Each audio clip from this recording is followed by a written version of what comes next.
Looking for a fresh start when it comes to food? Registered dietitian Michelle Jaelin takes a look at 2022's new health trends and the science-based tips for following them. Good morning. Good morning, Annette. How are you? I'm doing great, thank you. Yes. So 2022, a lot of people want to get healthier this year. And my first tip about getting healthier is back to basics. And that refers to going back to fruits and vegetables, canned or frozen is fine, whole grains, as well as affordable basics such as beans, canned meats are fine, such as canned fish are fantastic, oats, things like whole grains are fantastic. And the reason why I say this is because food prices are supposed to go up this year, with the average family expecting to pay $1,000 more for groceries this year. So I say going back to basics is fine. Doesn't mean that you go and you buy like the organic or the all natural stuff. That stuff is all food marketing. The stuff that you have that's canned and frozen is fantastic and good for your health as well. Right, prices are already up so much. Gut health foods is another big trend that we're following. Yes, so for gut health foods, you've heard of prebiotics, there's probiotics, and there's another one called postbiotics, which refers to the waste products that are left behind in our gut after we have consumed the postbiotics. However, there isn't as much research on those yet, but I still say feed your gut with high fiber food. That means things like beans, fruits, vegetables, whole grains, as well as things like fermented foods. So things like miso, probiotic yogurt, sauerkraut, kimchi, kefir, those are all great foods to help feed our gut bacteria so we have a good, healthy gut that impacts not only our mental health, but also our heart health and our health in so many other ways. Can we count pickles in that? I love pickles. Yeah, pickles are great, definitely. Awesome. Good too. They're a food staple at our place.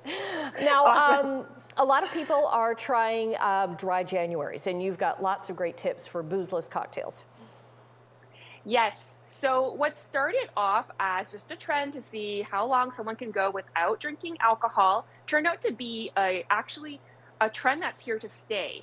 And dry January means not having alcohol. And we have non-alcoholic spirits nowadays that you can find in your store that will give you a nice drink and a nice mocktail without the alcohol. And so that also means mixing your drinks with maybe some orange juice or some other types of juice, a little bit of water, some sparkling water, and that's a great way to get a nice drink. So we don't have to be all about the pop anymore. If you want a non-alcoholic drink, it's better for your health to not have alcohol. It's something that I always recommend. So dry January, try it out, 30 days with no alcohol. I gave up on that by about day 2, but no, I'm okay. It's the pandemic, hey, start right? Again. Restart again, right? I can restart again. Now, what new trends are you following this January?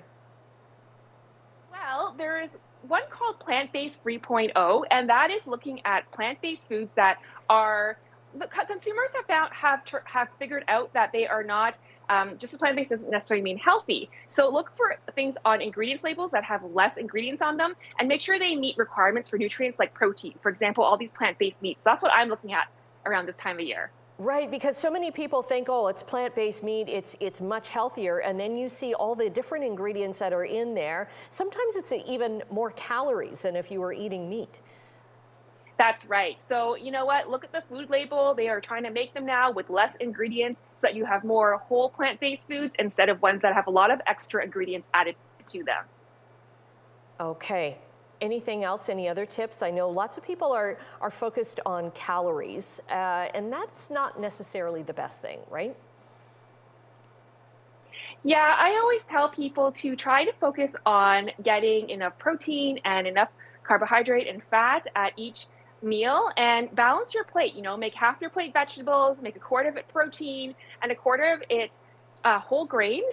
And that's a much better way instead of counting calories. Sometimes it also helps for people to have smaller meals throughout the day, maybe 6 meals instead of 3. See how that works for you, and make sure you get a very good, healthy breakfast in the morning, because that sets you up for the rest of the day. Okay, we'll get your socials and the links up on our website, chch.com, because Michelle, you've got great advice on food, all science-based. Thank you. Thank you so much.